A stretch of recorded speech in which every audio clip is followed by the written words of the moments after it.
Hi, and welcome to Invest in You. Today, I've got Nick Olsen on the show. I said to him before we hit record, you're my ideal guest. Why? Because I'm super curious to hear what he's got to share, because we move in the same circles.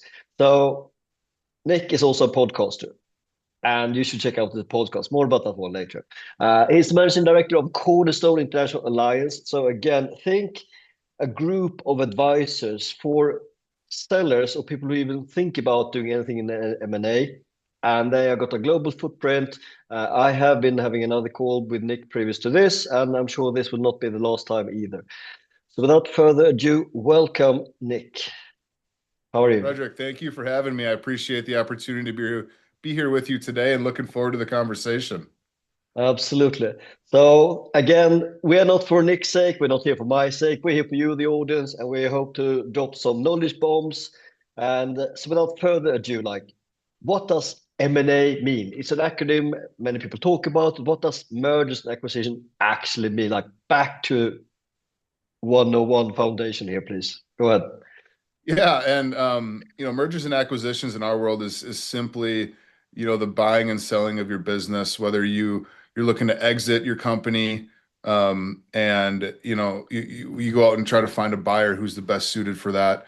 You can also grow through acquisition as well. So if you're not in a sell mode, you're in growth mode, Yeah. and you're not growing the way you want to organically, and you want to grow, quickly, acquisitions is a way to purchase other companies, add to your portfolio, and grow at scale that way. So you can grow quicker, sooner, and hopefully a little bit larger. So, we say in our world we do typically, we're helping sellers sell, we're helping buyers grow, Yeah. and we help business owners understand the value of their companies. Those are kind of the three areas in which we focus mostly on in the mergers and acquisitions space.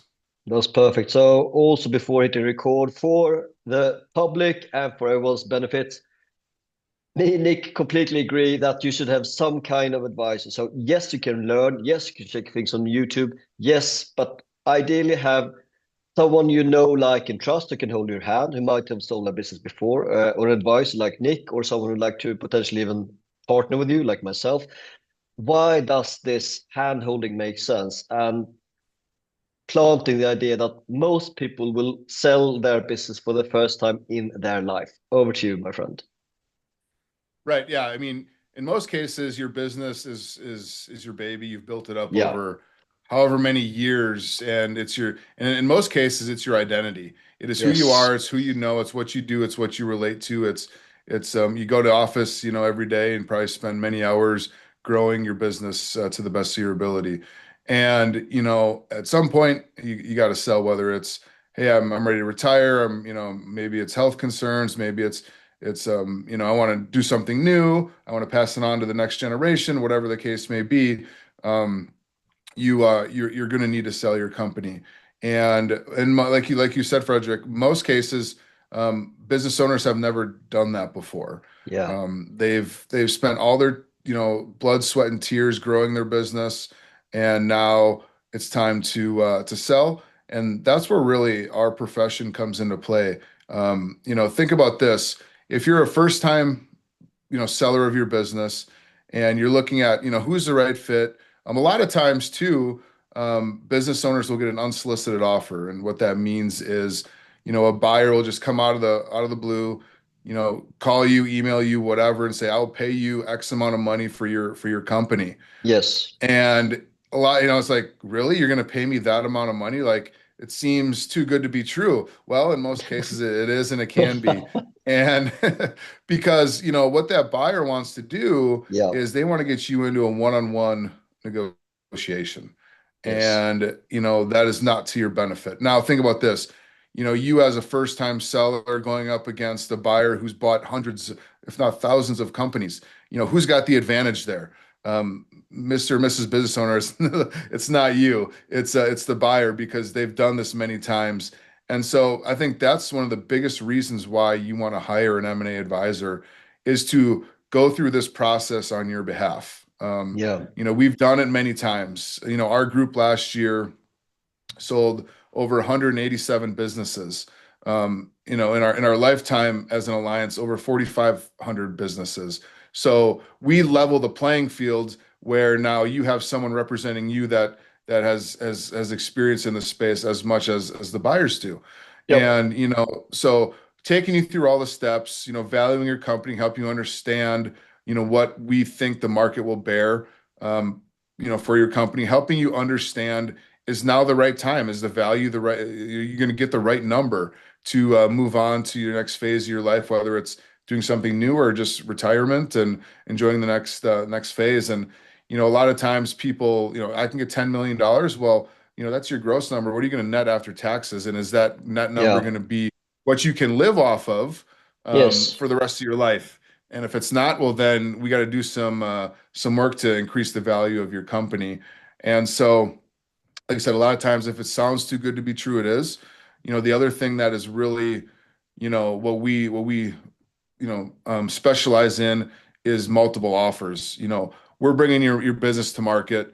Like I said, the unsolicited offer, you're on a one-on-one negotiation, not Yes. ideal for the seller. If we can bring four, five, six, seven offers to the table, now you got options. Yes. And now you can have this auction style process where now the buyers are gonna, submit their best, put their best foot forward and give you the best offer they can. And with those options, you can pick the best one that's right for you. And it might not always be the highest number. Structure is a Agreed. big thing. Yep. Maybe you don't want to stick around for 3 years. Maybe you want to you'll be around, you stick around for 12 months as a consultant, make sure that it gets off for the right foot, but you just want to be done. Maybe you want to roll over some equity and you want a second bite at the apple and you want to grow the business with your new partner. Um, and so there's structure is probably the biggest thing. It's not always the most amount of money. Obviously, that's really nice to have is the most money you can, but it's also Yep. got to be a right fit culturally. You got to be, maybe you want to, your legacy is important or your team's important. Like all those things come into play.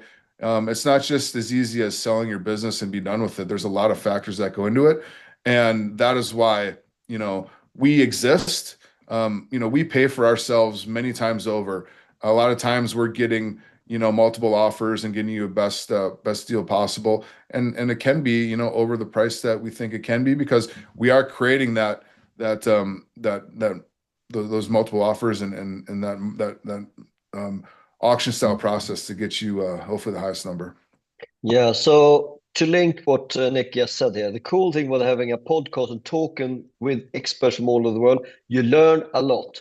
So if you just rewind the last 5, 6 minutes and listen to what Nick just said there, that is pretty much exactly the same value as you would get from reading like a whole M&A book, like a full-size book. That is the core of what we do to help people who like to leave their businesses to actually keep something, including their dignity, and maybe to keep the people to stay behind so it will not just be chopped down into pieces and resold for your customers. There are really many good things. So just feel free to check that out one more time. And I say that for a reason because I also listen to many people just like Nick as well. So parking the flattery, moving on. Uh, so no, I really mean what I just said. That it's really distilled what you said. You summarized it in a very comprehensive way. So now let's dive into a few of those things here. Competitive process.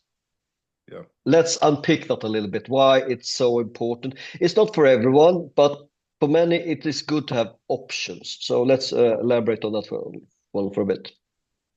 Yeah, and that's like I said, that's why we exist. We run a full process, and a full process means a lot of it's got a lot of components to it, and a full process can last typically 6, 9, 12 months. It depends. Yep. So you want to be able to plan.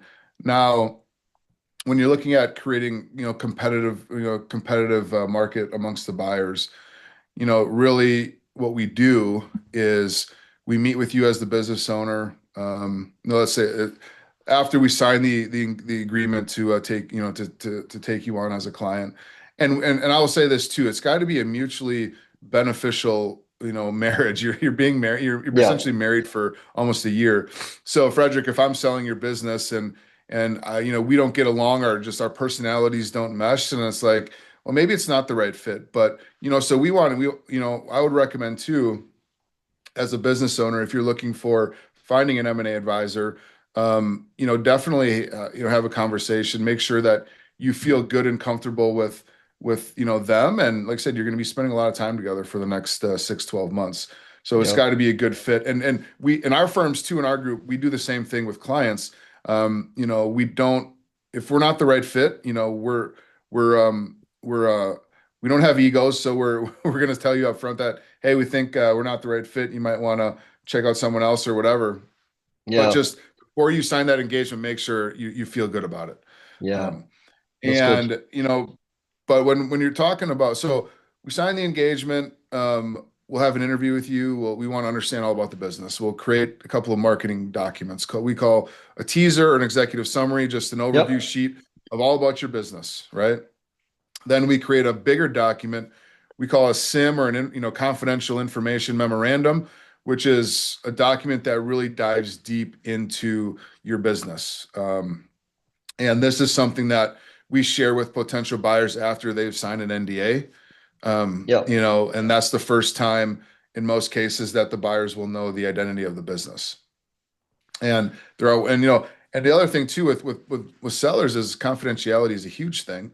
So we want to Yes. make sure that we're keep, because you don't want to tell your team until it's the right time, and the right time is different times in the process for different people.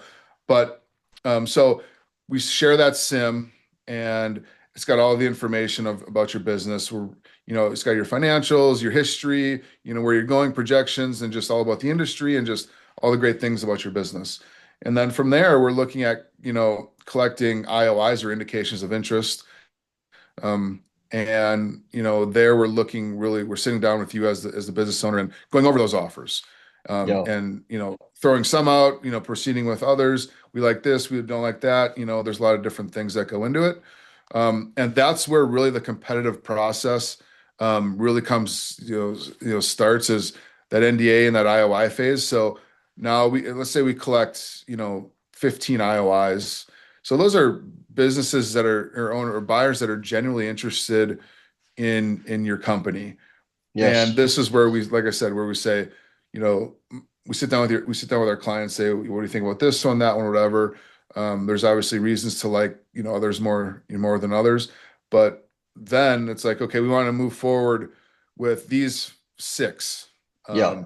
And so now it's like, okay, six buyers, submit an LOI, or a letter of intent, to purchase the business, and that's where we're going to get, the best offers. And from six, in most cases, you're going to try to, obviously the goal is to get to one really good offer. So now, us as M&A advisors, we're playing each, hey, we got, maybe you're light in this area. We got other offers that are higher here, like, Yeah. and just helping them understand that, if you can come up here, do this differently, or maybe, more of a structure, less of an earn out, or whatever the case may be. That is really the process where we're trying to get them to submit, their final offer. And then from Yes. there, now that's where they're thinking like, okay, there's other buyers in the mix. Like, if we really want this thing, we better step up and put our best foot forward and submit a great LOI. And so at that point, now we've brought in, 15 IOIs, got them down to, six letters of intent to purchase. Yeah. And from there, you might even, go down to two or three, and, Yes. bring them in, and, bring them in to see the place, management meetings, meet the business owner, all that happens, during this process, so they can understand the business better. They can, get boots on the ground in your facilities and things like that. But that is the time where we have the most leverage. Yeah. Um, Perfect.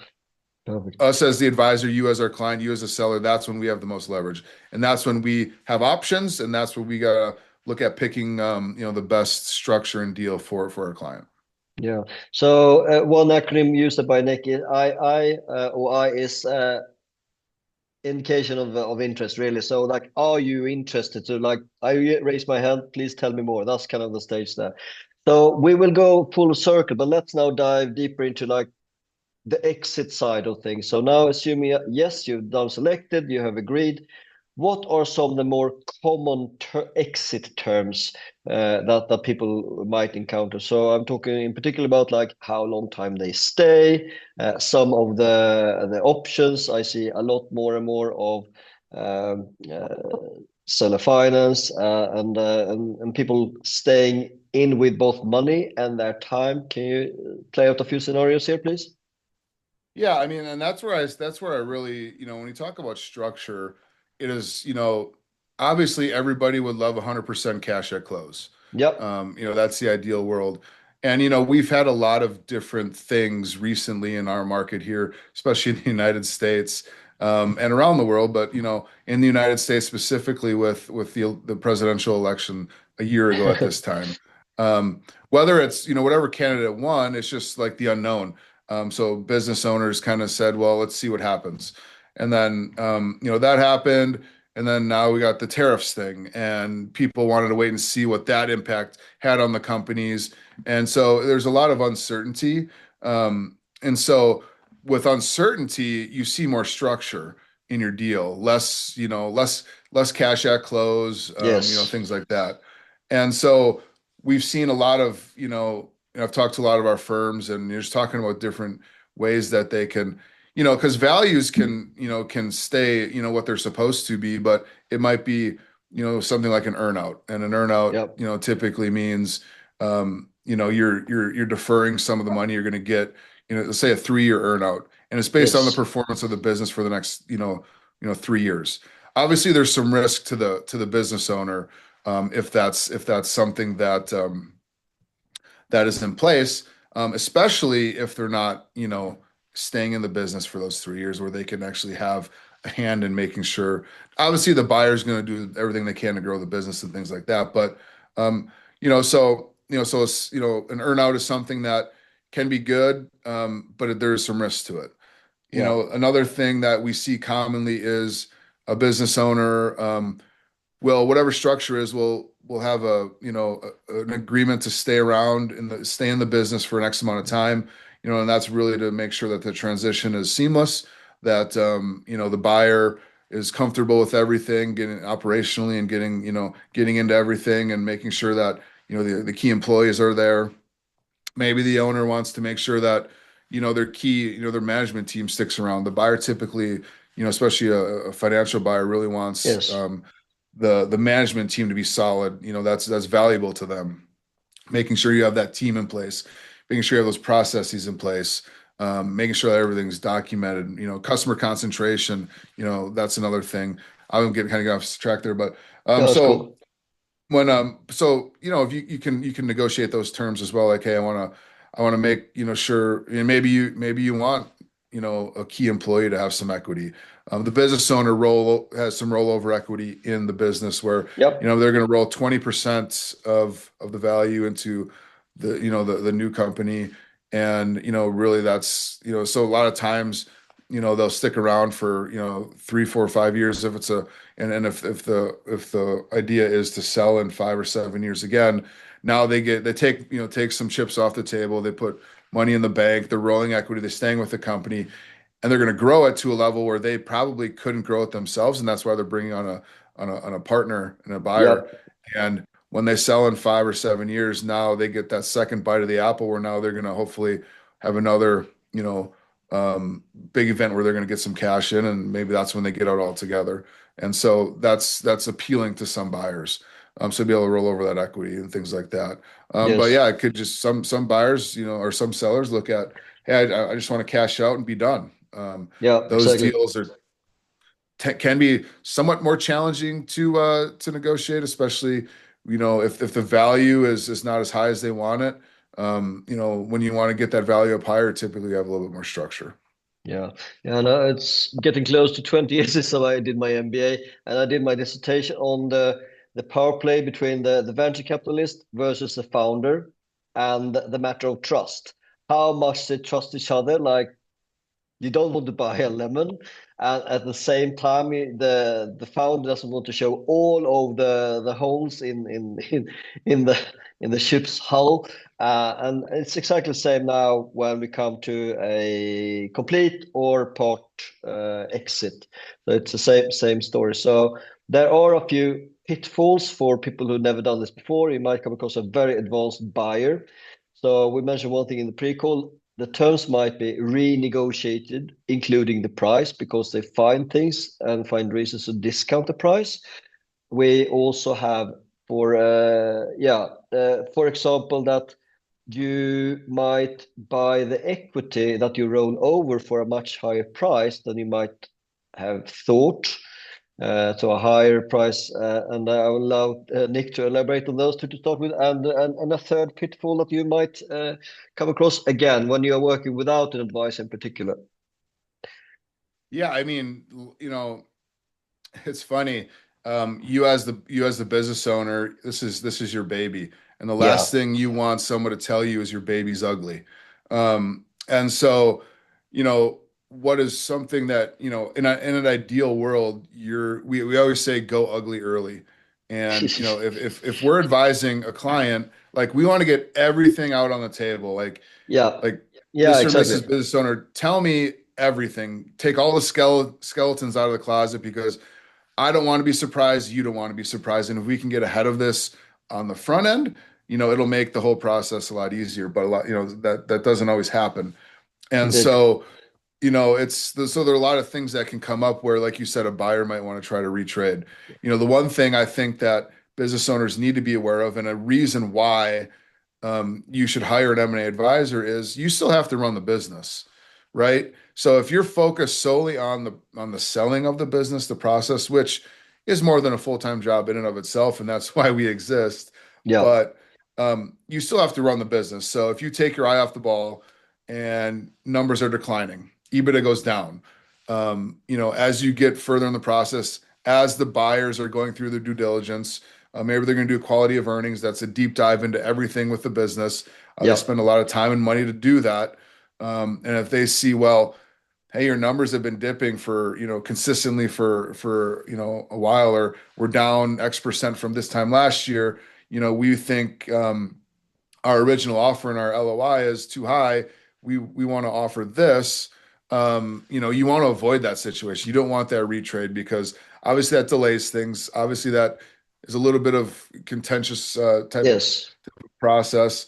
And like I said, getting everything out early is great. But you want to have the runway ahead of actually going to market to be able to take care of those things that a buyer might, poke holes at. Like I said, whether it's customer concentration, Yeah. like I said, I talked about your management team, your key players, your reputation, your goodwill, all your assets, all those things that you want to make sure that you get out in the open on the front end. That'll make the process better and hopefully not have those issues come up where the buyers are like, well, we think it's worth less now that we identified these things. And so Indeed. that's why we as M&A advisors are going to come in and have that conversation with you before we even really take you on as a client, making sure that all the things that are going to happen. And then and I would say, like I said, just be honest. Don't try to hide anything. Things will come out in the process. It is a very robust and thorough process. So just think about this, as M&A advisors and you as a seller, you want the buyer, it's got to be a win-win because if you're Yeah. trying to pull one over on the buyer and you're going to sell them a lemon, like you said, that's not good for anybody. You Indeed. want to put your business in the best situation to, you know, be appealing to buyers, but also post-sale integration and years to come, you want the business to succeed. And Yeah. so I'd say to plan ahead is probably one of the biggest things you can do. A couple of years, 2, 3, 4, 5 years in advance, start thinking about, selling. Not that you're going to sell now, Yes. but run your business like you're going to sell. Exactly. And when you are ready to sell, you're going to have less issues, during that due diligence process. Yeah, exactly. That's also one thing that popped up in the pre-call, like always be sellable, which means that Mhm. if people are inquiring about your business, if it takes a really long time just to get the key numbers, that is in its own right is a strong warning flag for any person poking around. So have your accounts up to date. Think about how can you be less needed in the business. We just had the other week Yes, that's the point. someone who was a really great example of this, running four companies and having more than turning over many tens of millions. And literally, it doesn't need to be in the business. He can focus on cooking with friends instead. That's a great example of a business that is transferable. So that's a good one. So what else can people do to be more sellable, like every day? What can people think about? Now we're back to the foundation, well ahead of the sales process. Yeah. I mean, just to make sure that like I said, yeah, to always be sellable, it's just planning. It's thinking Yes. about it early. Don't be in a position where you are, like I said, getting an offer and it's like, well, I'm not ready to sell. Am I ready to sell? The worst situation you can be in is you have to sell, but the numbers don't make sense. Yeah. So, I would say one of the biggest things you can do is get that valuation done ahead of time and understand the value of your business. Have good financials, have that up front. The last thing we want to do during the process is be scrambling for financials, especially when the buyer asks for it. And so having button up financials, making sure we're trending upward, we got a good story to tell. But doing that ahead of time is going to set you up not only to be ready to sell, but to be ready to sell at a premium. Yeah. And so let's say you go through evaluation and let's identify the number. You need 12 million to sell. The value we came up with was 9 million, 10 million, whatever. Now we got a $2 million gap we got to fill.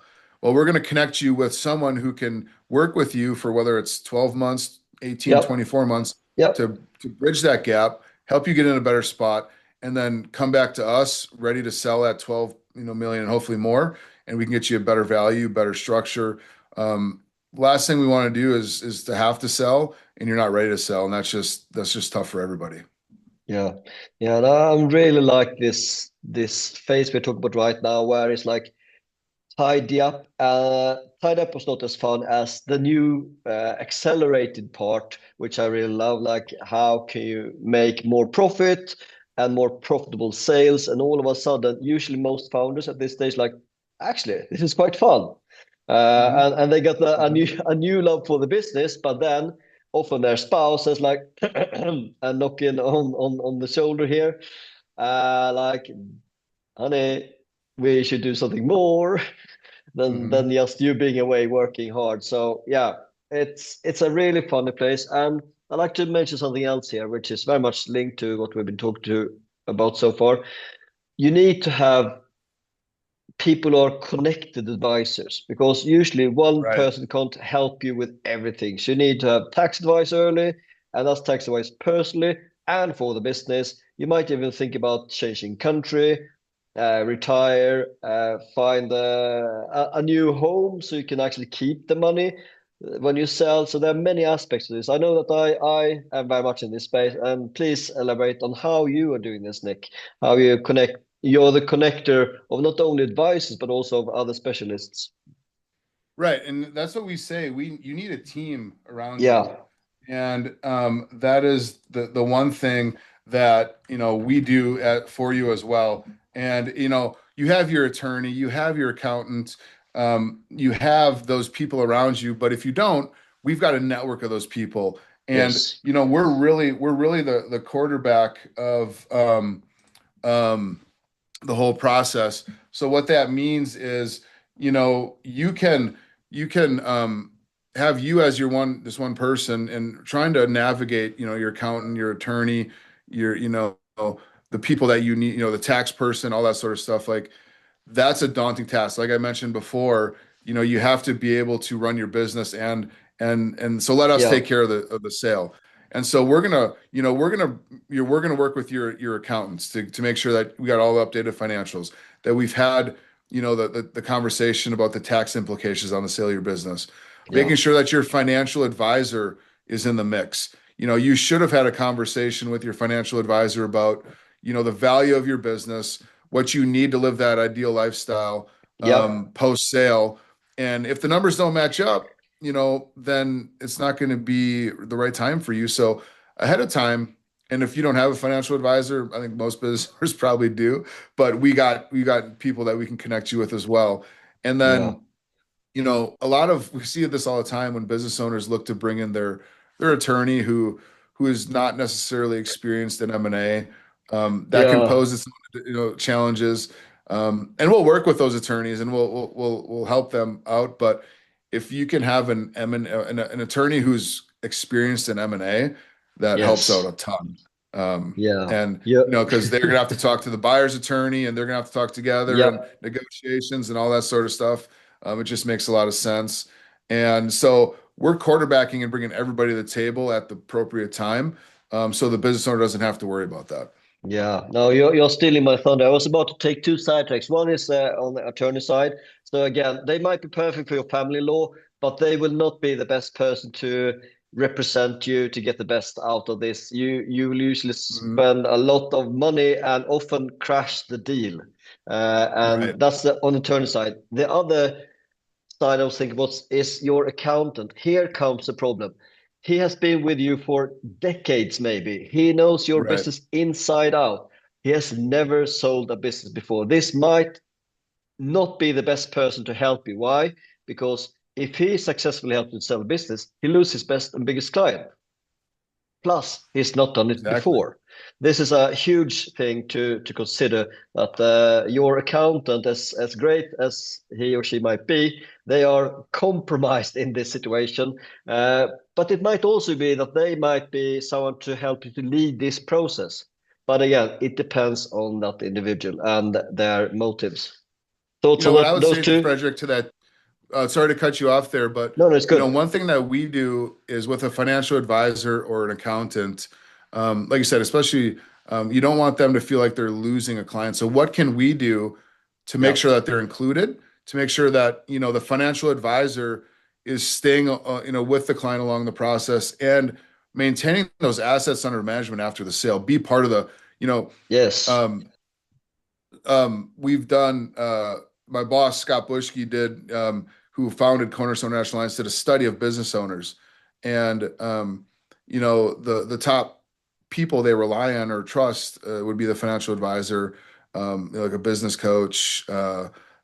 an accountant, an attorney, those kinds of people. So making sure that they're in the know, they're not being surprised by anything. But getting them involved, helping them, like for an accountant, making sure they're getting work on taxes, on financials and Yeah. due diligence, those kinds of things. So if we can be part of the solution, not the problem, where they're thinking they're losing a client, like we're trying to do that all the time. Yeah, yeah. So now we focus a little bit on some interesting specialists. Now we focus on something different. Now we change the hat. Many years ago, I used to help people become financially free, inverted commas, from investing into real estate and replacing their income with cash flow from investments.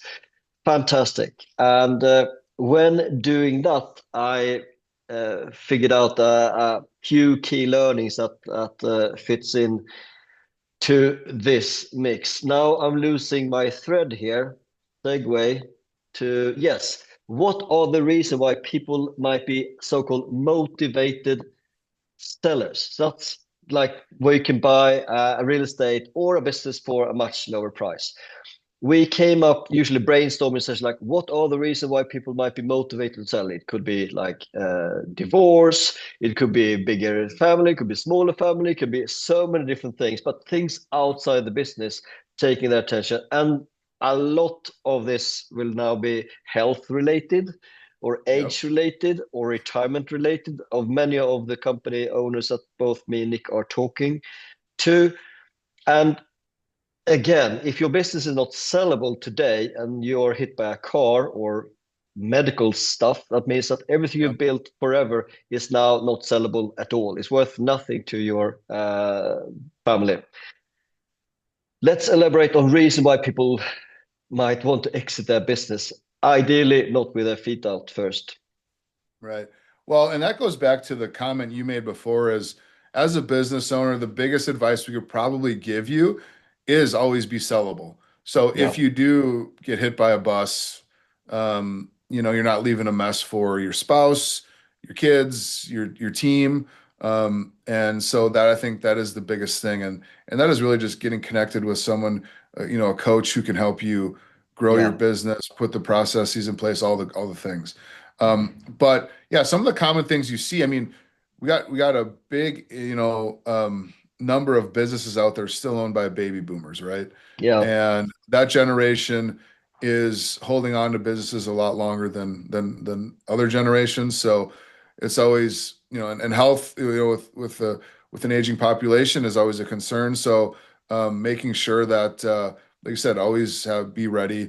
But you're seeing those individuals stay in the business a lot longer, yeah. and not, we're seeing a lot of, next generation not interested in the companies as well, passing it on to, Absolutely. to your kids or your grandkids, or like we're seeing a lot of that as well. So you hate to have health be the reason you have to exit, but it is a reason that people have to sell. Another thing I would say too is, man, keep your spouse involved in the process.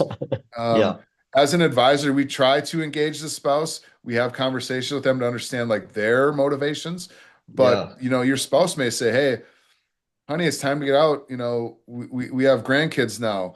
Um, you Yes, know, they live I know it. The they story. live 8 hours away, and we're never going to see them if you're just continuing to work in the business. Like, I want to go Yeah, spend time with the grandkids." And so that's, a big reason as well. And, burnout, fatigue, that happens a lot. And that's another reason why you're burned out, you want to sell, but you can't sell, like that's not a good feeling. no, And exactly. then the business can decline in a hurry. So, you know, you spent a lot of years in the business. So burnout is and fatigue and just you're tired. You just want to do something else. That's obviously one. And a lot of times it's okay, I've got this business to where I'm ready to sell and I want to do something else. I want to, Yeah, maybe buy another business or do get into something else, or maybe invest or real estate or whatever the case may be.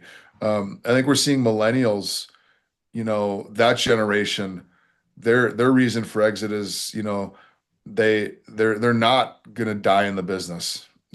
yeah, They want, family's important to them. yes, Being at home, like those kinds of things. So they're selling earlier and for different reasons, but they might sell now and they might get into something new. And it's and to have to sell financially is not a good place to be, but that also happens too. yeah. So also many spouses might have seen them miss their own kids growing up. So now it's time Right. for next generation. You are not allowed to miss the second round. You missed the first one, and we have got all the money. Usually, No, and you like, yeah. Go ahead. Please dive in. I Okay, was gonna say, yeah, so you miss your kids' lives, you don't want to miss the yeah, grandkids' lives, yeah, right? exactly. Yeah. So most companies, like I now talk about smallish up to medium size. Many of them don't have proper insurance coverage. So I'm thinking about, for example, key man risk insurance. So what happens if you need to be replaced? But now let's unpick that one. So instead of, yes, you can have the insurance, but why not delegate the key risk tasks to your team? Now we're back to where we started this podcast, where you start to spread out your core tasks so multiple people can do it. So you don't lose your number two and out goes Right. everything. So you spread out the key tasks and key responsibilities amongst multiple people. And all of a sudden, if people decide to jump ship when you're about to sell, most of that knowledge and the operational ability, sorry, my tongue gets stuck, Hmm. still remains with the business. Yep. So elaborate on key man, how they can, basically the founder often, how they can get around this ideas, anything. Correct. Yeah, I mean, it's all around, like you said, you don't want to have to be the reason, you don't want to be the reason your business doesn't sell, right? You Yep, want to be able to walk away. An exercise you can try to do is, and my boss just recently did this, is yep, he took a month off. yep, And this is a big thing to get to that point. Maybe you start with a week and 2 weeks. Yeah, But yeah. if, take a month off, remove yourself, completely from the business. And when you come back, see what's happened over the last month. Yeah. Obviously, to be able to do that, you need to have trust in your team. And so I think that's the biggest thing is if you can slowly work yourself out of the business, out of the day-to-day, out of the operations, out of, the rainmaker of bringing in clients, and the business can run with you kind of, removed, spend less time in the office, and trust, enable your team to take it to, to make sure that, and help them understand, like, I know you got this, you got this. So put that team in place, you know, remove yourself as much as you can, and that is, and show that the business isn't solely reliant on you. That is one thing that is the biggest thing, us as advisors look for. The value, I mean, that's Yes. going to increase the value of your company, let alone make Yep. it more Yep. saleable. Yes, indeed. Yeah, perfect. So let's look a bit on the whole market. So zooming out a bit, you mentioned the baby boomers, and yes, they are Yeah. holding on to it longer, but there's so many of them, so huge number all over the world that needs to change hands. And with Yep. children, they got their own life, their own priorities. They couldn't care less for the family business. Yep. What's really the opportunity for you as a prospective buyer, prospective acquirer out there? So your question is like from the buyer's side, what are you Yes, looking at? yes, Yeah. flipping, yeah, yeah, Yeah, I mean, I think it's opportunity. Whether you're looking at private equity, there's a ton of money out there in the private equity space. yeah, And the if family dynamics are removed from the business because they don't want to purchase it or they don't want to stay in it, I think that might be a little bit appealing. So you can avoid any family drama. But from a strategic buyer, selling to a competitor, selling to someone else who's in your industry, or maybe someone who's like one step away from your industry that wants to grow into a new space, like yes, those kinds of people, family offices, yes, maybe high net worth individuals. There's opportunities out there when you're not transferring to the next generation. These companies are now coming to market, and new ownership is a possibility. And I think that gives the buying world options and more opportunities to purchase and things like that. And so it's always great to see a business transfer to the next generation, but I do yeah. think we're seeing less and less of that than in the past. Yeah, no, I agree. We have one in the family right now, pretty much in process where one son not so interested, the other son super interested, which is really cool and very unusual. But you never know how long it lasts. But for now, Ivan, one of the co-hosts of this podcast, is very interested in one of the family businesses, and is choosing to dive deeper into this one and caring and and so on. It's really interesting to see where it seems to work, where he's learning and slowly growing into the role, and it's fantastic to see. But this is very rare, and we both talk to many owners of people like, fine, I can take over the business, but then the dad or mom might not even trust to give them the business because they think they might just flip it when they are the new owner. Right. And some people are using like the SBA loan to cash out their parents Yeah. for How are they going maybe to a finance it, discount. right? Exactly. Yeah. Yeah. The So other thing it's the other thing I would say to that too is go. if you're a business owner, we highly recommend you don't gift it to Yeah. your son or daughter. One, you're not getting the wealth, that you put into it that you would get out of it if you sold to an external buyer. Yeah. Two, or don't play bank to the next generation, because you're going to stay in the business as longer than you anticipated. Not being able to remove yourself because you might be worried that your son or daughter is not, maybe they're not ready, or you're worried that they're gonna, you know run it into the ground or, decline or Yeah. whatever. And then you're still going to be in it, overseeing it, you're funding it. Like that's not an ideal situation. Obviously it happens just to transfer it to your son or daughter, but Yeah. not ideal by any means. So if you're going to sell it to your son or daughter, sell it. Yeah. No, I seen the same where almost like they are selling to a non-family member where they have like clawback rules and they might have legal rights, which again doesn't make the new operator of the business feel completely in control because ultimately if they don't perform it can just go back and Yeah, that will big brother looking over your shoulder. yeah, exactly, it will affect the motivation for sure. Yeah, right. It's complicated for sure. It is. And family dynamics in businesses is can Yeah. get complicated in a hurry. Yeah, exactly. So another thing which many people think about on the buying side and the selling side is of course the classic valuation. There are so many ways to value this company. Ultimately, it's super simple. It's worth what someone is prepared to pay for it. Supply and demand. Uh, Right. but what can people do in terms of like fishing for value on the outside, looking in, on the inside, potentially preparing to sell? How can people do some of the fundamental work themselves?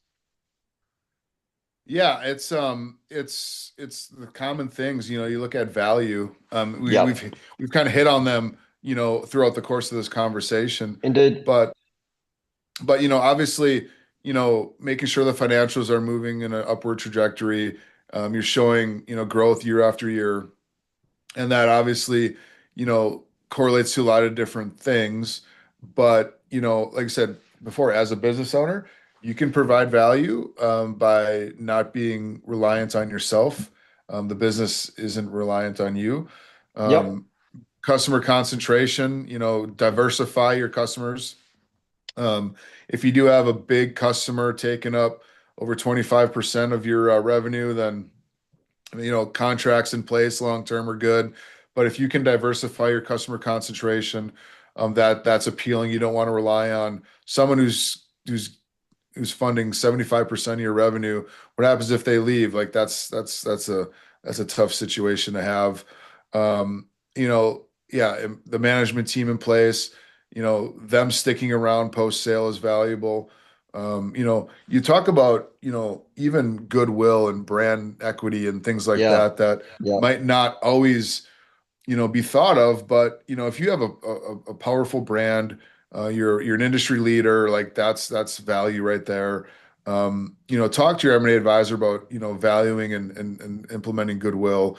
Your intellectual property, maybe you have patents, maybe you have, Yes. certain things that are proprietary to your business, making sure that's included in there.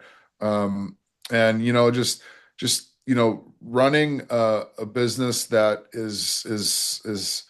is growing and sellable, and all the things that we talk about being sellable is those things Yeah. that we just mentioned. And so, but to understand the actual value, like you said, the value is what someone's going to pay for it.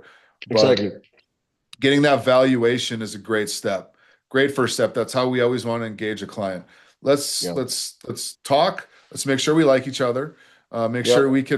we can work together for an extended period of time, and then let's see what we see the market's bearing. Yeah. And Exactly. what's beautiful about that is, you know we have 36 firms in our alliance, and it happens all the time. And one of the biggest benefits to our members is this network.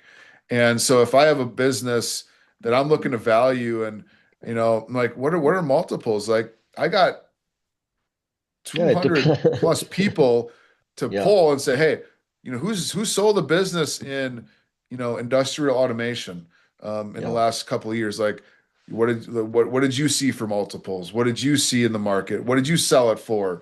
It gives us some data points where we can feel comfortable saying, Frederick, I think your business is probably like 7 to 8x, and Yeah. Yeah. or maybe it's 4 or 5x, whatever Yeah. whatever it Exactly. might be. But we feel confident in that number, and if that number matches up, and we're not putting a price tag on it. No, We exactly. want Yeah. we want buyers to just Yeah. tell us what it's worth. Yeah, exactly. And I also like to talk like range because I just spoke with an Indian company and they had very different expectations, Yeah. partly linked to the advice. Just take one example.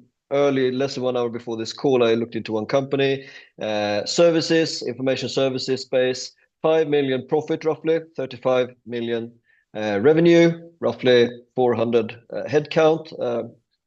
Again, can be optimized with AI. So again, on one side, you can do the EBIT, like times a multiple. You can look on the revenue, or you can see like, oh, this is very exposed as an industry. So again, very uncertain future. So Mhm. yeah, it's very hard to put a number on something like that. So that means it's It hard to is. put It have is. a And conversation. Yeah, and that's where you get a valuation. We understand like ballpark what we think it's worth, but yeah, that's where we come in and we show our value is it yeah, is that exactly. those multiple offers. Um, is if you can, and like I said, we benchmark what we think we can get. We'll come in agreement with our client. We're not promoting that to the general public, Yeah, yeah, but if we can set that benchmark and say, hey, if we get this number, you're good with that. We can move forward. And like, yes. So a lot of times what happens too is we bring in multiple offers, we're exceeding that benchmark and, the client is ecstatic about that. You said yeah, you give me 10 million, but now you can give me 15. Like yeah. that's amazing. That's better. And that's Exactly, where multiple offers come into play. And that's where that, exactly. that increase, like I said, it's just that the more options you have, the higher you can hopefully get on the price and the better structure you can get. And it's that auction style process that we run and have very experienced doing and have had a lot of successes in getting our clients above market. Yeah, exactly. So you guys, you just heard Nick also just share so much value. Cornerstone International Alliance is his business. I usually chase him on LinkedIn. What's the best place to find you if people are looking for you exclusively? And do Yeah, LinkedIn mention is great. mention the podcast. Yeah, LinkedIn is I post regularly on there so you can find out all the great stuff that I'm doing. My website for our alliance, if you're interested in learning more about whether you're an M&A firm looking to join or if you're a business owner looking to find a quality M&A advisory firm in your area, go to cornerstoneia.com. But yeah, check me out on LinkedIn. And Frederick, you mentioned my podcast a couple of Yeah. times. My podcast is called the M&A Mastermind Podcast. And Frederick, go check out Frederick as my guest coming up soon as well. But it's a great podcast. I've done over 110 episodes, and Wow. it's all about just the M&A industry, the process, and everything that goes. So if you're looking to educate yourself on M&A and how we run, our processes and work with clients and help them sell and buyer's perspective and, all the things that relate to the M&A process. Check it out. This is called the M&A Mastermind Podcast. You can find it on all the places that you can stream podcasts. My website for that is cornerstoneia.com/podcast. You can find it on our YouTube channel. Make sure to subscribe to our YouTube channel. We typically will air a new episode every Thursday. So click subscribe. Make sure you get notified whenever a new episode is ready to go. And looking forward to having Yeah. you on the show, Frederick. Absolutely. So the good way you can get to know Nick more and learn more about this stuff is just listen to him and see if you can relate, and then yeah, if it makes sense, chase him down. Call me up. My email address is Yeah, yeah. nolson@cornerstoneia.com. Shoot me an email, message me on LinkedIn. I would love to hear your feedback and comments and about the episodes that you guys might listen to. So it's always good to hear feedback and what you guys are liking and about the show. Right, guys. That's a wrap. Thanks, Nick. Thanks, Frederick. Appreciate it.